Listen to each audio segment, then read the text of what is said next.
So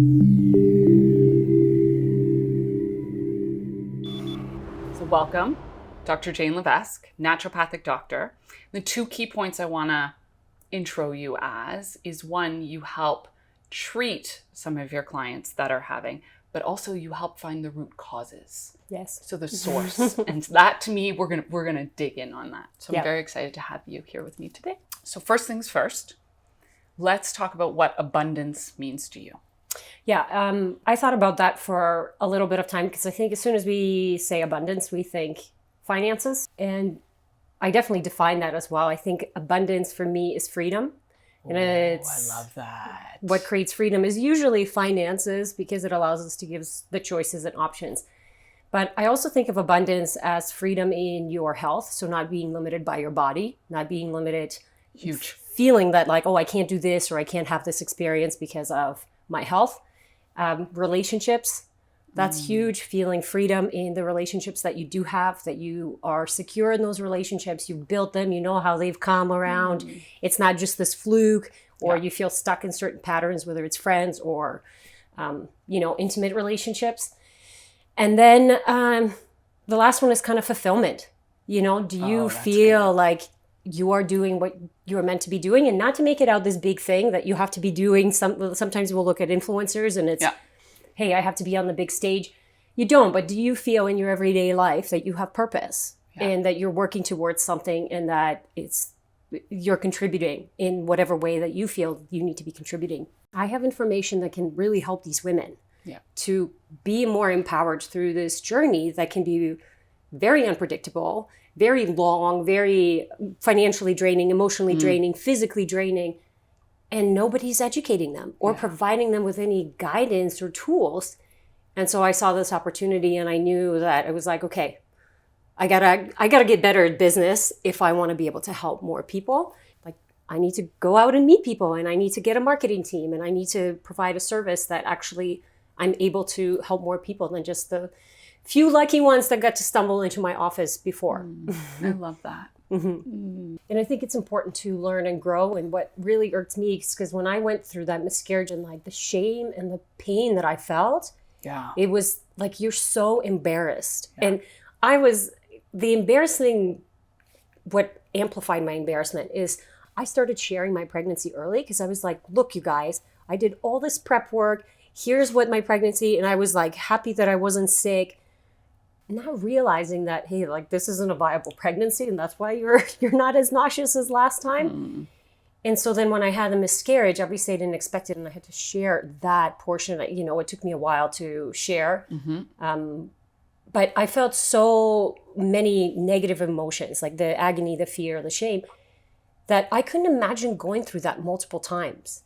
And so when I heard these women going through it, it was like, how is this possible? Like, how are you not, we can't, if I'm a naturopath, nobody else has any hope.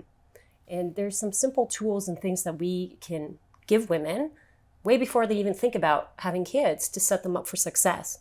Instead of the down rabbit hole of, I'm 5, 7, however many years into my infertility journey, where now it feels really hopeless, So let's dig into that. So I know I'm a big follower of what you preach on Insta. I'm a huge Dr. Jane fan. So, okay, I know there's several environmental, nutrition, fitness factors that all combine to one's fertility.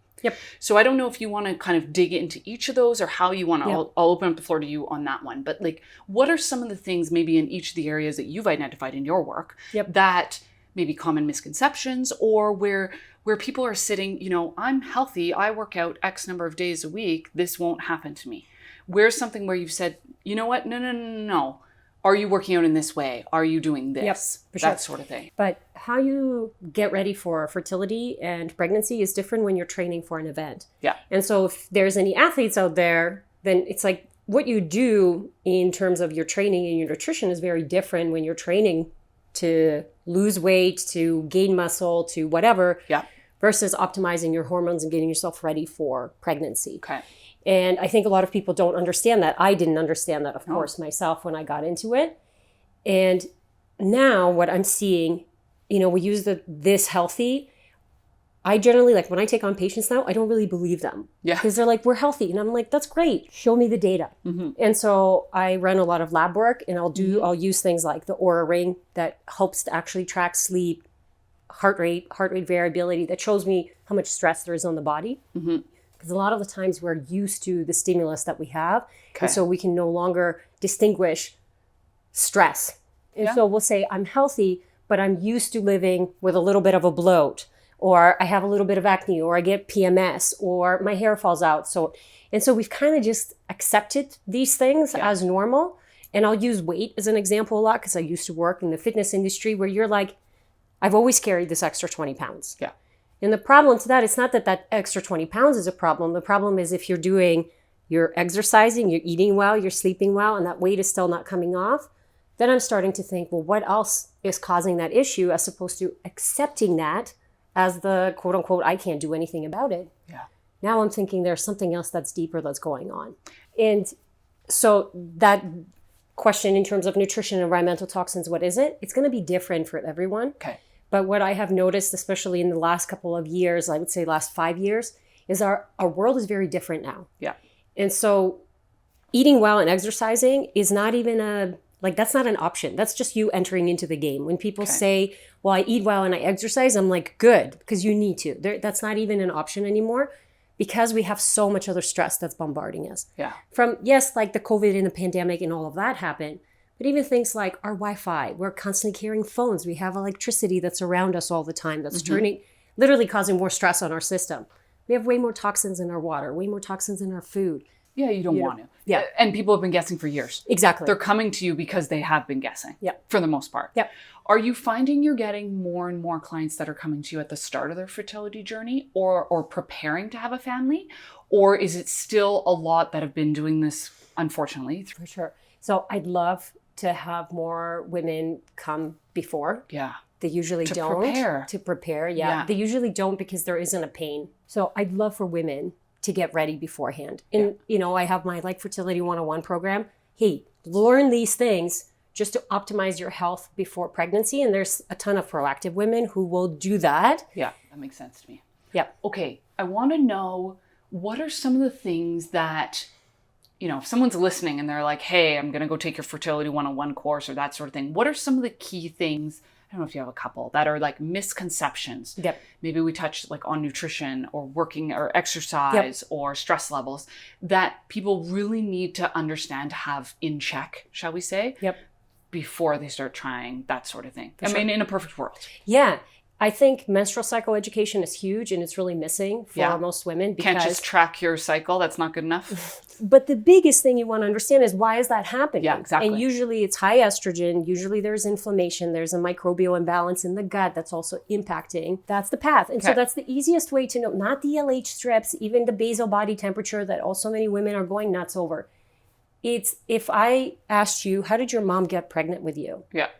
She probably would say, we just had sex one time, and then there you were. And the longer you do that, the longer you deny those little things for yourself, whether it's rest or you overdo it, and the more the body starts to deplete. And I always use the example of the frog in the boiling pot. Yeah. If you put that frog in the boiling pot, it would jump right out. Yeah. But if you put the frog in the cold water and then start to boil, it would stay in there and would boil itself, because the change is so gradual. So let's dive in. Like, we've all heard the cost with infertility is very, very high. Obviously, there's the physical cost, the mental health cost. There's all that. Yeah. Let's talk, like, what are the actual numbers? Money cost? Yeah, it's like expensive. The dollar bills. Yeah. The dollar bills. Like, there's been talk that it's increased drastically. Like, what's your experience around the financial side of all of this? Yeah, it's a huge financial strain. I think it's very unexpected for a lot of couples. Yeah. And I mean, if you're going the conventional route, then, and even with, so here's where I weigh out always, like, what am I going to do? What would I do if I was in this situation? Because you're looking at, what is the success rate? Right? And now you're just looking at numbers and studies and hoping that you're going to be on the higher end of that success rate and making a decision based on that. And so, for example, IUIs, so intrauterine insemination, will have a success rate of 5 to 20%. And so like low. Exactly 5% is insane. Yeah. And then it's like, well, what matters in age, what medication you're on, what's the reason that you're not getting pregnant? And that I would say is a fairly, like usually it's $1,000 with, depending if you're doing medication or not. Okay. But really low success rate. Yeah. IVF, now you're jumping up anywhere between 15,000 to 20,000, including medication per cycle. And that can be anywhere between 20 to 35% success rate. Still really low, I would say. Yeah, I would argue those are low numbers. Yes. Yeah, to invest. And so a lot of people who come to me, they're looking for a natural solution because they don't want to feel like they're just going to waste money down the drain. Yeah. Some insurance companies are covering IVF. Yeah. I hear horror stories like you have to go through 3 IUIs before you get the IVF to get it covered, knowing, and like this is where I think it's really unethical. You know that the IUIs are not going to work for this particular person, but you still have to go through the 3 IUIs in order to be considered for the IVF to be covered. Yeah. That really brings to me in terms of finances and what I'm seeing in the world now in terms of health and fertility and how big of an expense it can be. Usually you need like 2 cycles of IVF minimum, I would say, and usually it's 2 to 4 is what we're seeing. So at 20 grand a pop, you could be up to 80 grand. 80 grand. Which is a huge, right? Like that's a down payment on a house. That's you putting your kids to college, whatever. Yeah. What I'm seeing now with this rise of infertility, so 1 in 6 couples are now struggling with infertility. Yeah. And some of it is male, some of it is female, some of it is both. What I see as important to do for finances now is you need to invest into your health. Yeah. Like you need to learn how to invest and not rely on insurance. You're like, yeah, but that's what insurance is for. Yeah. Do you want to go through 3 procedures just to get to the one that might work? Yeah. To screw up your hormones, go through the pain of the emotional roller coaster of getting your cycle, ovulating, doing the injections, whatever, just so you can be considered. So we talked about the abundance and freedom. Yeah. That locks you in. Yeah, that locks you true. in, you know? And so I think infertility is really unfair. I think that, and there's a lot in this community, in my community, where people feel really disheartened and, you know, like life turned against them and now they can't even have kids and on. So the way around that though is you can't, if you sit in the victim role, there's nothing you can do about that. Yeah. Like time just goes away 100%. and that's it. And you're still where you are. Exactly. So how can we take control? And it's like, if you invest into your health, I'm not saying it's going to be easy, but you're not going to spend 100 grand.